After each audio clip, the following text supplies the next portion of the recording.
All this week on Dateline Schools, we're visiting the Port Huron Museums and learning about some of their fun summer learning opportunities that they have this year. And to tell us all about it, my special guest is Andrew Kercher.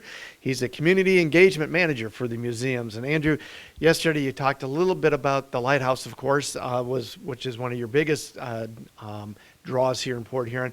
But another one I think is getting a lot this year is the Huron Lightship down at Pine Grove Park. Yeah, for a few different reasons. I think obviously one of the biggest draws this year is that all of our sites are being able to offer free admission. So you can come and visit the lightship and tour it for free. A lot of people haven't done that, or maybe they forgot their wallet or whatever, but it's a great opportunity. So that draws in a lot of people, and the fact that it was closed for so much of 2020 and the kind of first part of 2021. We, of course, had some major issues with flooding and high water back in 2020, but all of the docks are repaired, the lightship is repaired, all of the grounds around it. So it's we're great to have it. It's actually a National Historic Landmark. A lot of people don't realize that. So that puts it on the same level as things like St. Louis Arch or the White House even.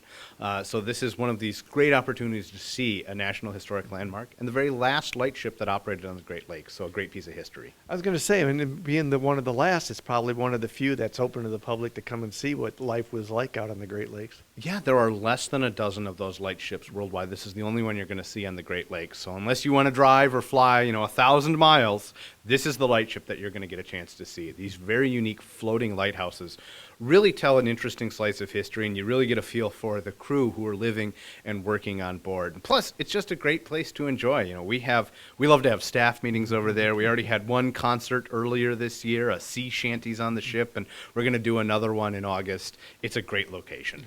And again, you mentioned, too, that all your museum sites are free admission this year. Yeah, we're very fortunate. We were able to receive some large grants from both the City of Port Huron and some corporate sponsorships from some of our friends at places like DTE. So all of our sites are able to offer free admission. There's no residency requirement or anything like that. If you're able to show up at our sites, you get in to see it. That's not to say we won't accept a donation. As a 501c3, we're always happy, but it's a great opportunity. More tomorrow. For Dateline Schools, I'm Terry Harrington.